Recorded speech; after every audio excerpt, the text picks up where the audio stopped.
Good afternoon, folks. Um, my name's Shughie Morrison from Jobs, Friends and Houses in Blackpool. I've got no idea how this is going to go, so enjoy yourselves, because I am. I work for a recovery housing and recovery communities organisation in Blackpool. There's a few of us. There's me, there's Clinton Lee, my partner in crime, John Watton, one of our residents, and one of the first residents to be employed whilst in a recovery house. So we've employed him and he's a resident. And we have a therapist, Helen. We're managed by Denise Williams at Blackpool Coastal Housing at arm's length, and I'll talk a bit more about that much later on.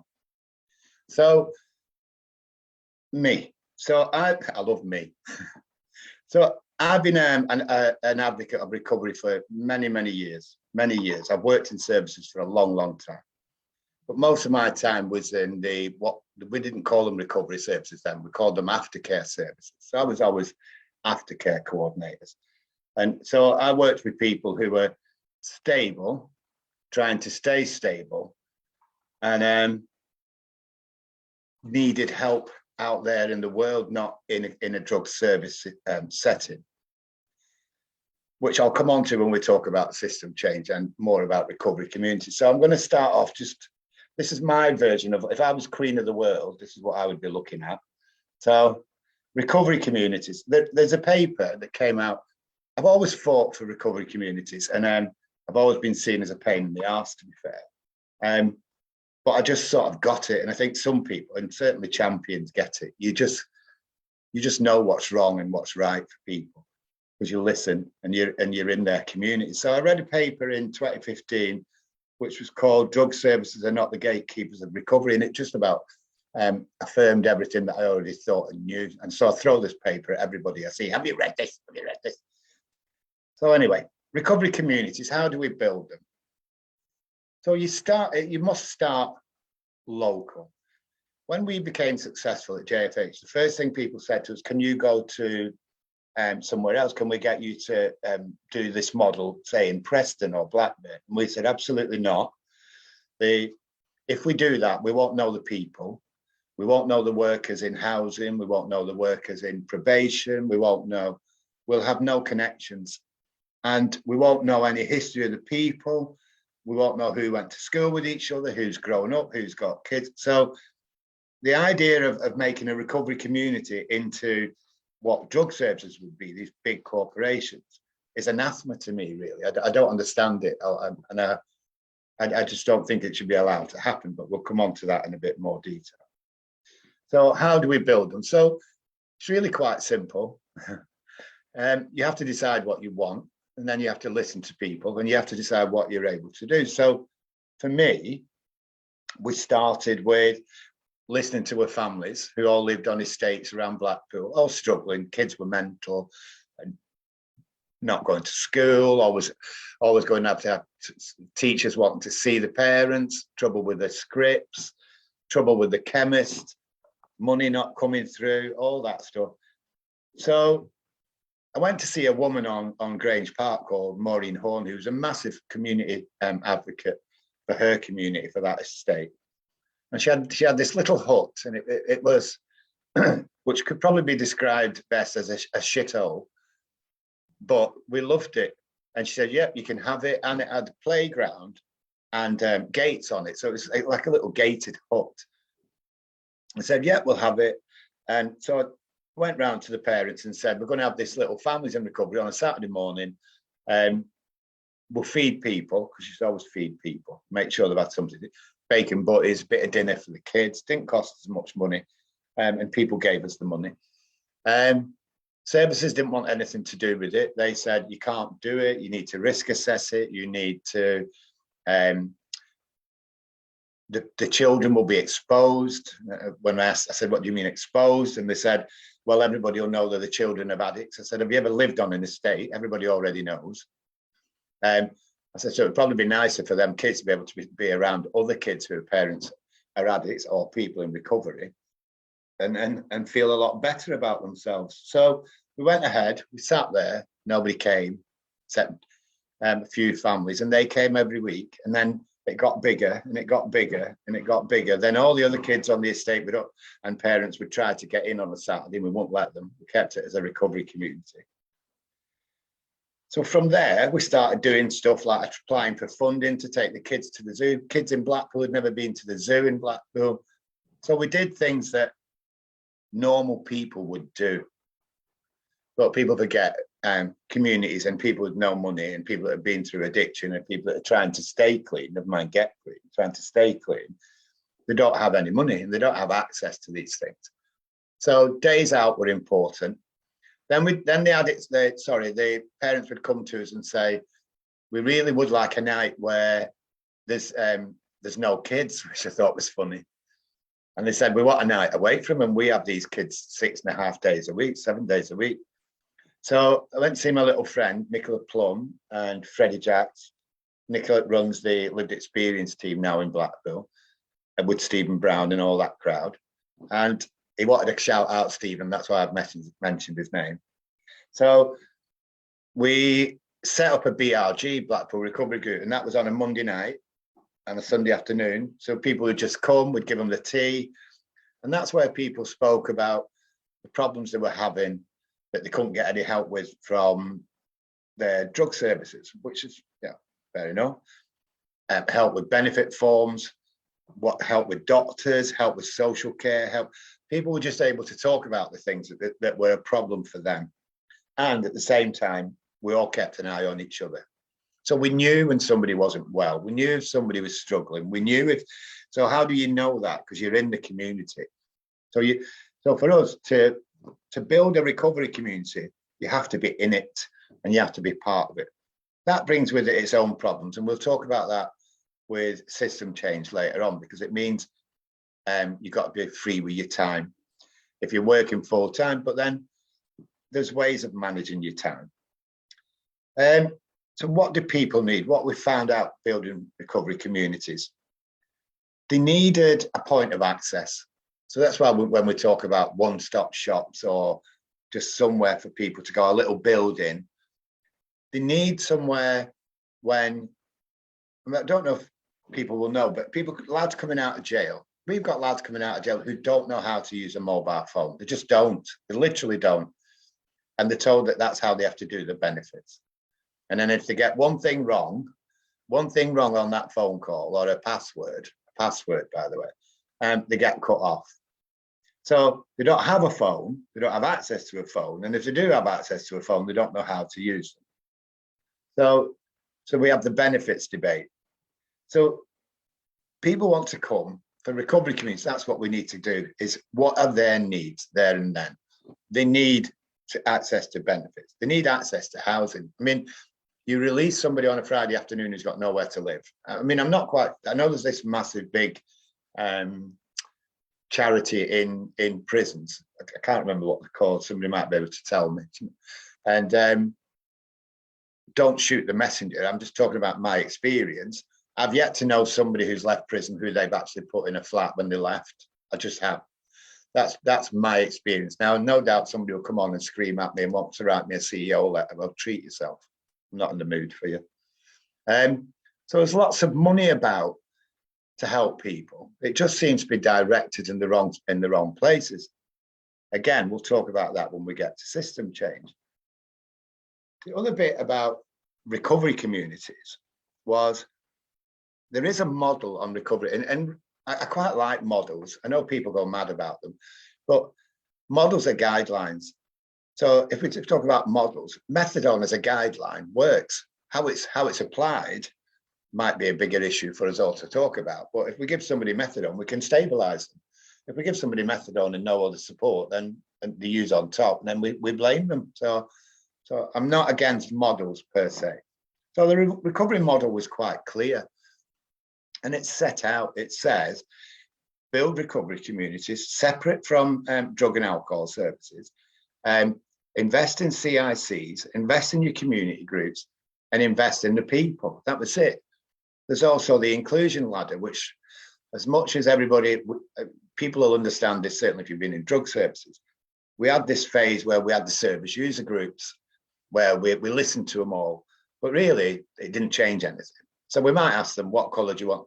Do you want this room painted, or do we want a pool table on a Saturday afternoon? Well, that's all very nice and well, but who's deciding on who's employing these workers? Who's deciding on where the money's spent? Who's deciding that you actually won the contract? The inclusion ladder in the recovery model is that service users or people in recovery communities or lived experience teams, whatever you want to use your terminology, should be involved at every stage, and they should sit on commissioning, and they should sit on employment panels, and they should sit very clearly on decision-making panels. They shouldn't be asked their view and then excluded. They should be deciding. They should be deciding where the funding's going, where it's best spent. But if I give you an example of that and why recovery communities we need them and why we should support them, is if we go down the naloxone debate, and I know we're in a much bigger debate about it now, but at the time when naloxone came into Blackpool, we had one of the highest drug-related deaths in the country, in England. I won't say in England. And the only way you could get naloxone was to go along to 2-hour training, and it could only be given to the service user or client, whatever you want to call them. So I don't know if you know anybody that's using, but getting them to sit in a training session for 2 hours to stick a needle into an orange is really quite embarrassing, if not demeaning. And we couldn't give it to anybody else except them unless they came in, and we all had to go and do 2 hours of training just to be able to get the naloxone. So because of Scotland and because of Anne-Marie's campaign, the lived experience team went to the commissioners and said, this is ridiculous. There was money coming in from all over the place to deliver naloxone training, and money coming in for people to come into Blackpool and deliver it to us as though we didn't have a recovery community. And the lived experience said, this isn't right. And then because the lived experience team got to the top table, all of a sudden, we had naloxone in hostels. We've got them in recovery houses. The workers that go around town, cleaners, everybody, they're everywhere. I mean, people carry them in the bag. You just give them to anybody, and they work. They're not everything they're cracked up to be, but it has helped save lives, and that was the whole focus of it. So that was the importance of a recovery community being involved at the top level.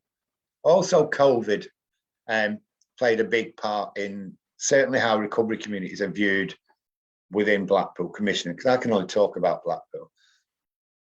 They embraced the lived experience teams. They embraced recovery communities. During COVID, we were out every day. We got letters to say we could get in with cars and we can be out and about. I was essential, apparently. And we sat on walls, sat on doors. They told us that we couldn't go near anybody. We stood by windows. We delivered Easter eggs to kids. The fact that we were all in lockdown didn't mean to say that we couldn't see anybody, because it was an essential tool for us just to make eye contact with somebody and let them feel that other people cared. So, and the lived experience team were running about delivering methadone to keep clients in hotels and B&Bs, making sure they had food, everything. So for us, certainly in Blackpool, COVID did us, I wouldn't say a favour, but it certainly helped our agenda in that we could do things, and we could do them very, very quickly, and we could get to a lot of people very, very quickly. So, sorry, I was just thinking about that. So why do we need recovery communities? And it's that thing. Social isolation in this country is huge. Speak to anybody anybody who was using and who is now stable. I didn't say abstinent because I'm not getting into that debate at all. I can if somebody wants me to.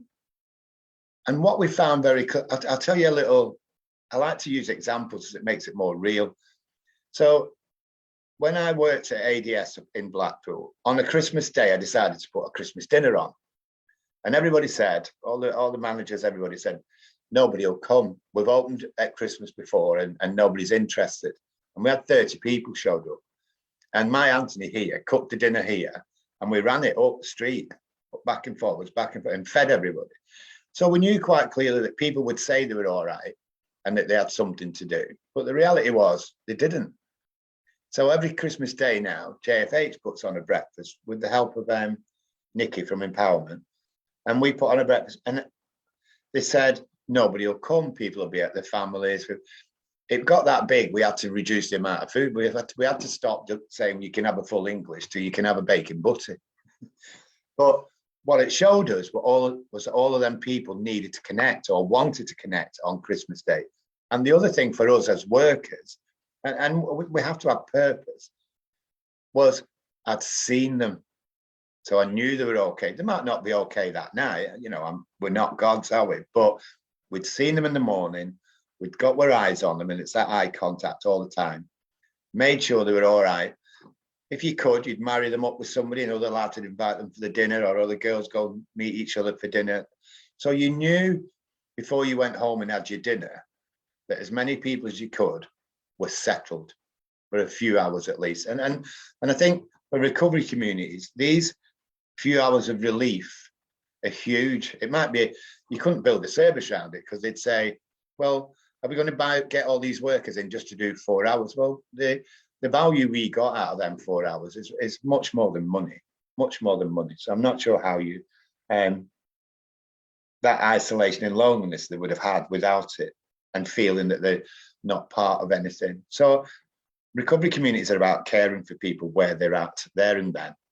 That's my take on it. There's much more to it, but that's my basics. Fuck them anyway is my answer. So system change. This is where I'll probably gear up a little bit.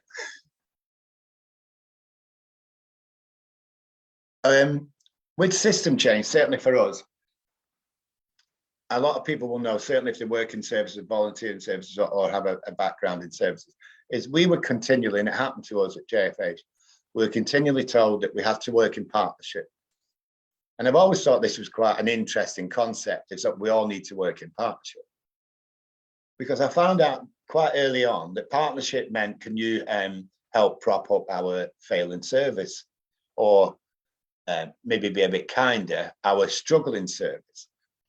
Because when it came to actual partnership, we would ask the question. So yes, you can refer to us and we'll help people out there in the community. By the way, we've got somebody in the community that's struggling. Can we have access to a detox? No.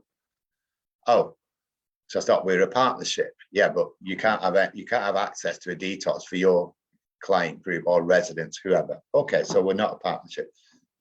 Then we had a young lady in the community, and I'm telling you these examples to keep it real, who was having a baby. We said, can she join the mother and baby club? She knows the girls that go to it. She don't want to go to the one that the councils, because obviously different workers, da-di-da-di-da. And then she has to go through all that stigma again and everything else. Can she not just come to yours? She would have to come back into drug treatment. And we said, don't be ridiculous. She's clean. She's stable. Why would you bring somebody who's stable back into drug treatment? I don't understand how you could even do that. If you assess her and she has no drug use, how can you open her? No, she can't access it. So I've always found it, and I've spoken to a lot of people about this, is we can be swallowed up quite quickly by a service that's struggling. So to be kind to them, they're struggling. And we know they've had cuts and cuts and cuts and cuts. We get that. But then what you can't do is keep throwing other people in and adding to that mess, because it is a mess. Trying their best, but it's a mess. So the system change for us wasn't to change the system, because it takes too much of our energy. It literally takes every bit of energy you've got, because you spend every day of the week in meetings, literally in meetings, and nobody's out doing anything. We stopped going to meetings, me and Clinton. We said, is this relevant to us? Well, we want you to work in partnership. We said, no, that wasn't the question. The question is it relevant to us and what we are doing every day? Well, no, not really. Well, we're not going.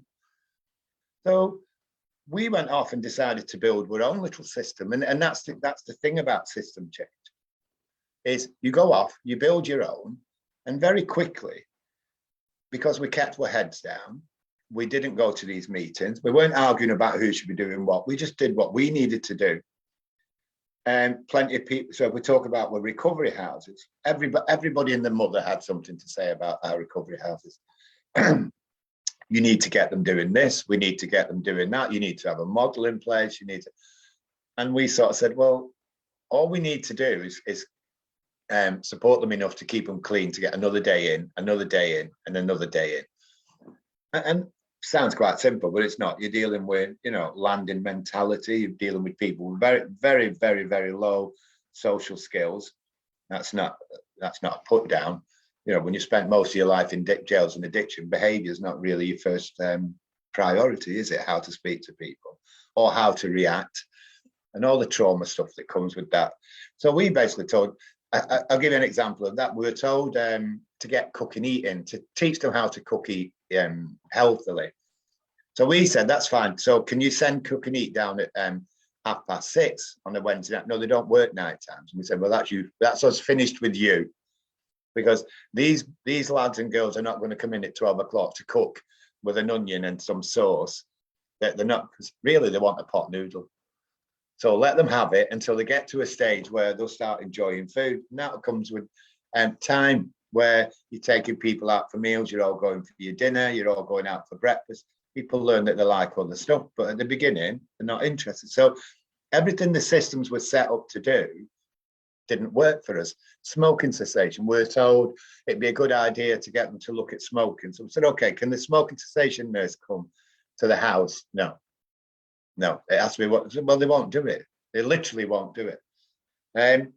So eventually they thought that we were mentals, to be fair, because we're basically letting our lads and girls run riot in terms of we put no expectation on them whatsoever.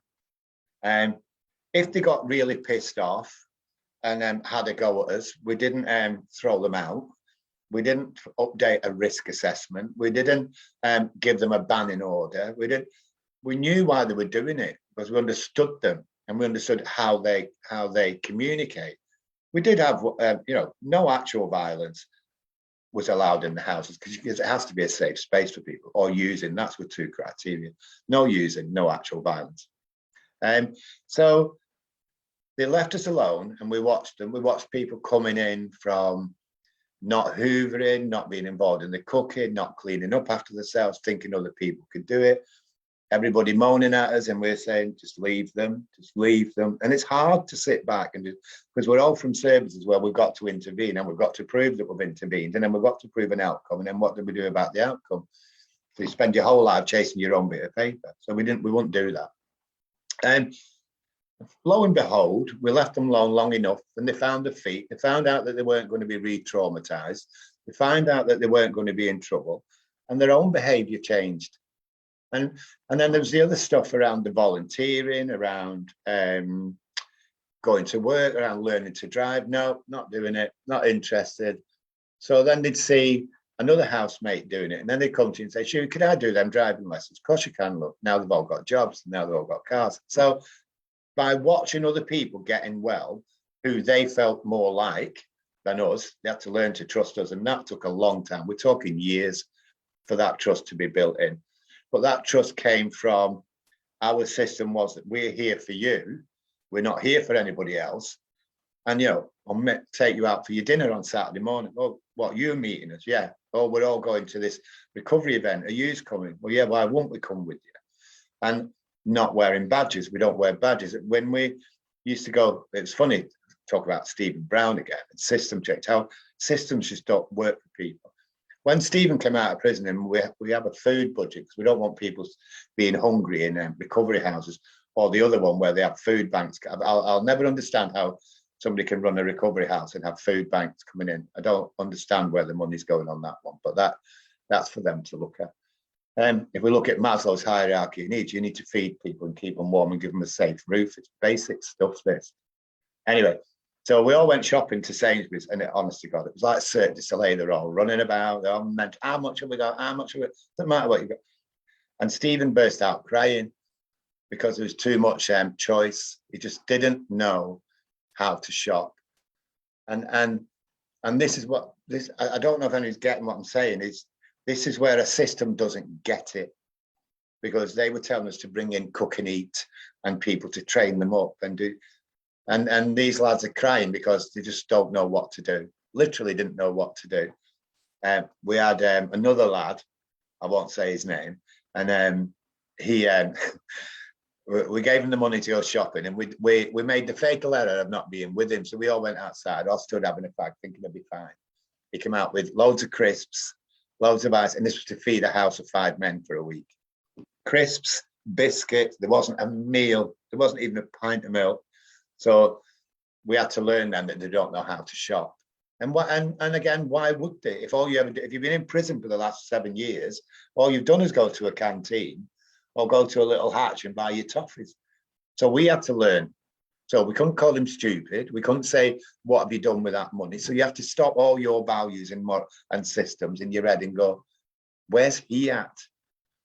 So our system, we created this little system, and then we linked up very closely with the lived experience team about how are we going to make this work in Blackpool and be seen as a really good thing.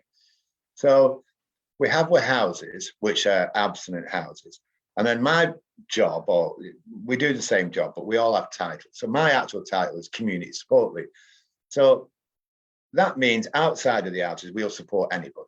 Not people who are in active addiction, because there's plenty of people being paid a lot of money to do that job.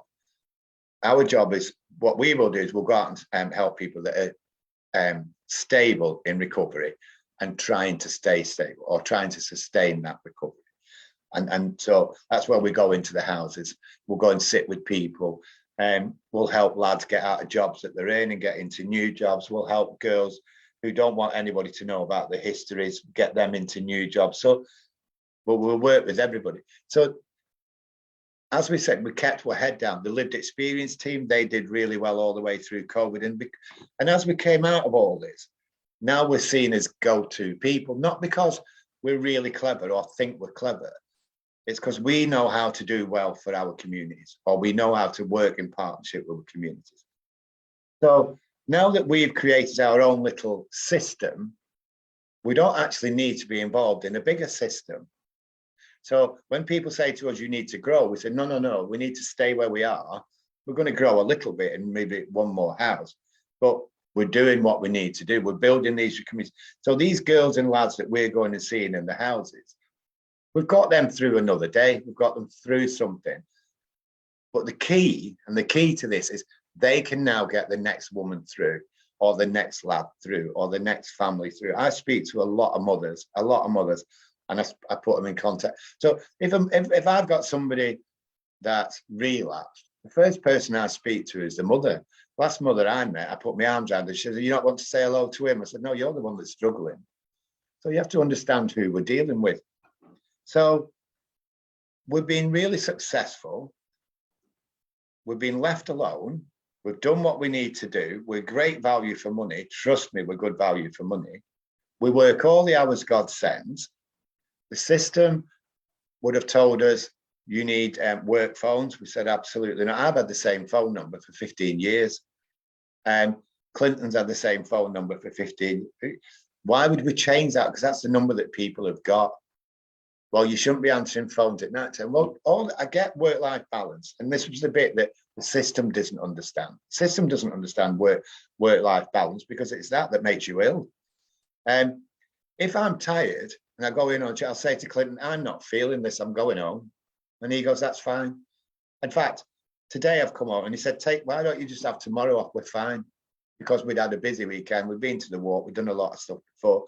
So these recovery communities and systems, we can manage ourselves. We don't need policies and procedures. It's that makes us ill. That's the first thing we hate. So we're able to work it now. If someone's going to ring me, and it happens to Clinton a lot, bless him, because he goes to all the meetings, so he's seeing people a lot more than me. And at 11 o'clock at night to ask me a question, I'm going to answer it. If I'm up, if I'm not up, then I won't answer it. But if I'm up, why wouldn't I? Why wouldn't I? What am I going to say? Bring me back tomorrow? Well, it's not an issue for them tomorrow. You know what I mean? They wanted to speak to you. And not just mean me, I mean whoever we're building in these communities. So my experience of these systems is that we don't work together. We don't understand the word supporting each other. We are supporting them, but it's not what they want. So for our system, we are supporting them, because the more people that come through acute treatment, they've got a recovery community out there to go to. So by definition, we're supporting them. We don't need to be in the meetings, and we don't need to do what they want us to do. further things to system change. And so in terms of system change, if I was Queen of the World and you gave me the public health budget for Blackpool, I would absolutely, tomorrow, or certainly by next year, I would make drug and alcohol service an acute service, rapid access, scripted up if that's what you want, detox or rehab, and then closed to them. Done. You've done your job. I think it's a medical model, and all of the psychosocial workers should move over to a recovery community or a recovery organisation with a recovery community outside of it. And they shouldn't be employed by the drug service because they're not autonomous. So we have situations where the KPI of the drug service or the KPI of the recovery service is dependent on the drug. So they're both hand in hand with each other when really they should be completely separate. So I would separate that tomorrow. I would absolutely, and the recovery model tells you to do that. So I'm not quite sure why we're all pissing about with it, to be fair, or why we're all coming up with better ideas of how to make us all work together.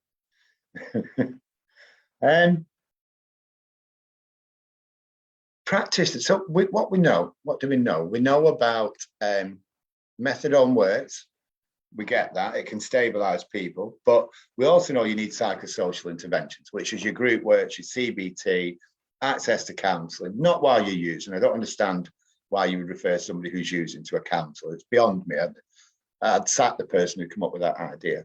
So anyway, but you should have access to it once you're stable and in the community, because that's when the work starts. And it doesn't need to be huge. I know we're already looking in Blackpool at a one-stop shop where people can come in and do that stuff, where it's lived experience. There's lots of peers about. We don't need to train them up. We're only there to give somebody a bit of advice. And that's around, let's get your benefits forms done. What trouble are you having with your landlord? You want to go to college? Let me go with you. And it's that stuff. So the stuff that we do, we go to college with people. If you ask somebody who's, we don't need to discuss too much about the lives that people have had. We all know we're not stupid. So rather than keep denigrating them, to go up into a college environment and sign up is mental. I went up just a couple of weeks ago with a lad and a girl, and they actually told him he couldn't do something. Now, luckily, and I watched his little face, he was ready to leave. But I know people up at the college. So I went and found the head of a school somewhere, and I went, come here, you. Is this right, what she's saying to him? She didn't know. She was, but I'll go and find out. And we came back, and all of a sudden, he could do it. But if somebody hadn't been with him, he'd have walked away because he'd have thought it was an argument. And I'd actually said to the tutor that was trying to sign him up, he didn't know his stuff. I said, do you actually know what you're doing? He said, I said, well, if you don't know what you're doing, go and find somebody who does. This is important for him. I know you're bored. You've been here all day. So we got rid of him. But as mad as that sounds, that was a lad's future. That one interaction with that college was his future, and he was about to lose it.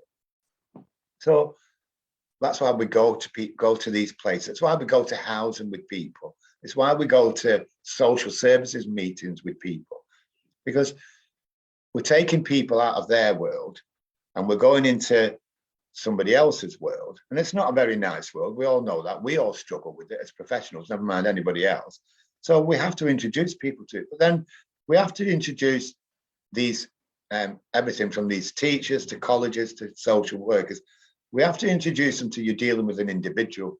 And we're dealing with trauma-informed care here. And everything you're doing is re-traumatizing. But what they do like, and this is where system change works, is they like to see, they believe it, they like to see people doing well. They like to see people getting clean, that they've had shouting and bawling at them for years and years, that they've been in and out of their houses. They actually love it when people do it. But at the beginning, and David Best talks about this, something like, I mean, it's a huge percentage of workers have already wrote people off before they start. Literally wrote them off. So you keep going. We change the system by being there for people. We don't accept the system. We absolutely don't. I live by the question, why? Why do we do this? Why do you want us to do this? And I think we can get caught up in it, in we have to change these systems, but it'll kill us in the end. It will. So we have to just build our own, and eventually we'll build that many in each little town that we are the attraction. We become the attraction. I think we already are, to be fair. We're just not shouting about it nationally. And maybe that's something Anne-Marie will look at much later on down the line, is that we have a national movement of recovery organisations. And we've become a voice.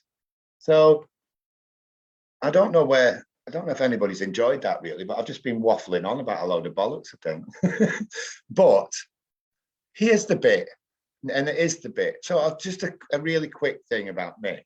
So I was born and raised in the tenements in Larkfield and Greenham. And I knew what it was because you always have to have a hook, don't you? There's always a hook. So why do you do what you do? So this was a very violent estate in Scotland, in Greenham. And it was my normality, really, literally my normality. A good night for us was that there was a fight in somebody else's house and not yours. So we grew up, and the Scots, or certainly the older Scots, remember this. I remember very much as a child going along the backyards where the bins and everything were. We used to play, and then somebody's furniture coming flying out the window. Well, I wasn't sure if it was a fight but then somebody said to me, no, it's a warrant sale. They're being thrown out for not paying the rent.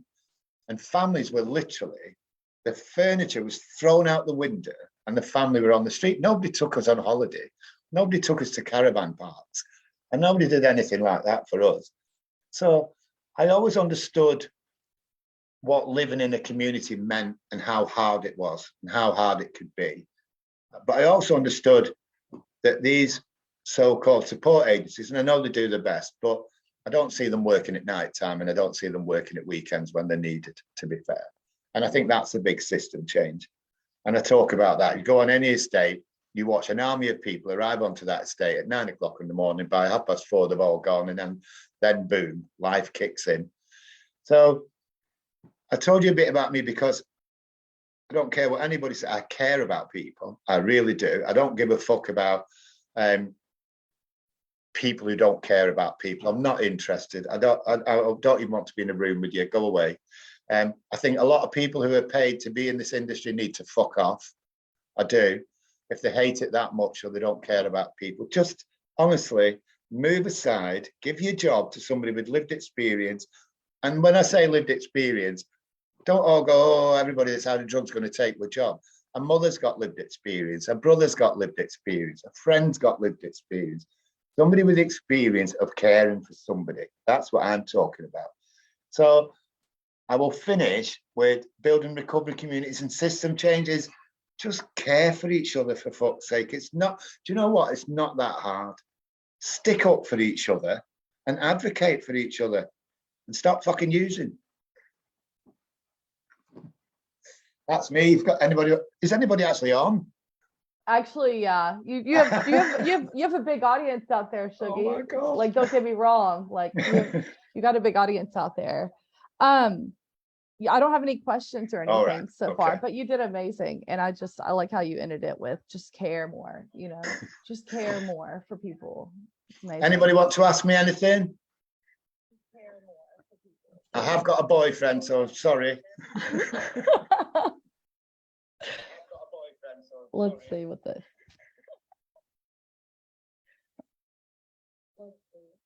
I'll ask you a question, Shughie. Go on.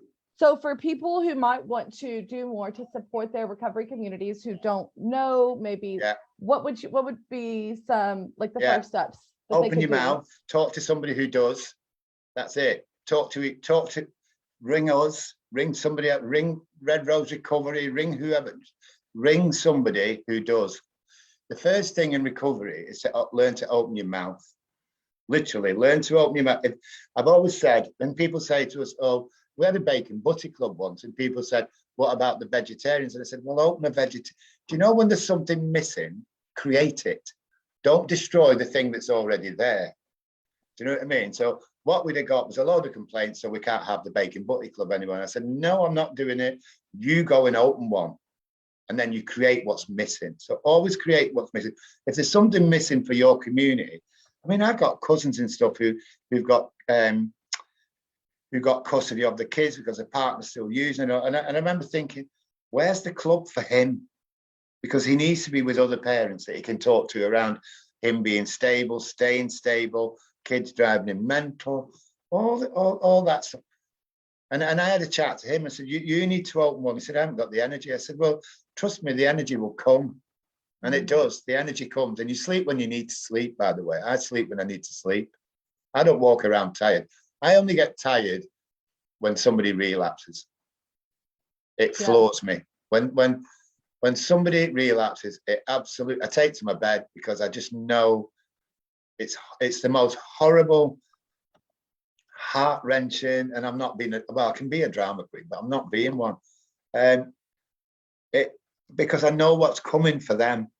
I don't do that thing that workers do, am I self-actualizing and I'm making, no, I just know the pain that they're going to go through. And that stuff around, well, they chose to use, he's on the streets, he's in doorways, the enormity of somebody relapsing floors me, literally floors me. And I think that's when you know you care. Amen. Shughie, can you send me this paper that you mentioned so I can put it on Favor UK page and everything? Yeah, I certainly will. Yeah, people are going to want to see that. I have somebody, I think Ashley wanted to ask a question, and so Stevens just told her to put it on here. So we'll see if she asks it soon. Let's see, I'll ask you another one in the meantime while we wait for her. For allies in recovery, people who are not necessarily in recovery, how can they learn more or get involved with the work you're doing for Friends in Houses? I'm not in recovery. I'm an advocate of recovery. Exactly. So that's great. It's really quite simple. What's going on in your community, because it'll already be there. So for allies, ask me, ask other people. I'll put you in touch with other people. And Marie will know them, never mind me. And you know, get these community groups going all over Scotland, Greenock, Port Glasgow, Guru. Everybody will say they're not needed. Trust me, the minute you open one, there will be. And they just are. So for the allies, a good place to start, and I hated this and that, but I did go because you have to be open-minded, don't you?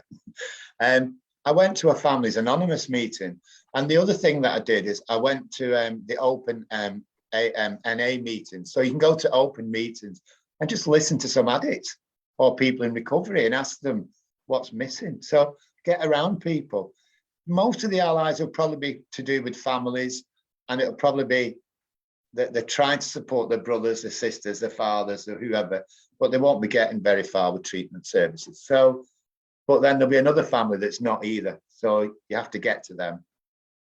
Yes. I was actually just thinking we're hosting a free ally training. Yes, that'd be good. Actually, yeah. So because some people are allies for recovery and they don't even know that they can be an ally for recovery. Absolutely. I mean, something we find is people say, I don't know, I don't think I have lived experience, but they're actually like a family Absolutely. member, or, you know, something like that. So I think that's a really good point. Well, yeah, I'm big on lived experience crosses many areas. I think there should be a mothers group. Yeah. Oh my gosh, there is. You know what? Actually, there should be. In Texas, my mom used to attend a grandparents raising grandkids group. Absolutely. And that's so important as well. Yeah, because they feel excluded and they don't know what's happening. Exactly.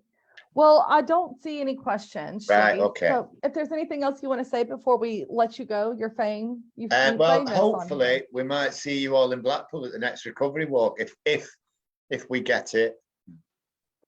I think you should really get on that. You better put your bid in. If anybody wants to ask me anything privately, just Celise will give you my email address. Feel free. Here, I'll put it in the chat. Yeah, or catch me on Facebook. You won't annoy me. If you do annoy me, I'll tell you to fuck off. I'm not that bothered, to be honest. But to keep it simple, you only have one phone number, one email, one Facebook account. So we're good there, right? You can find me. Awesome. Thank you so much, Shughie, for joining and sharing with us. And we'll see you later. Thank you, love. Bye-bye. Bye.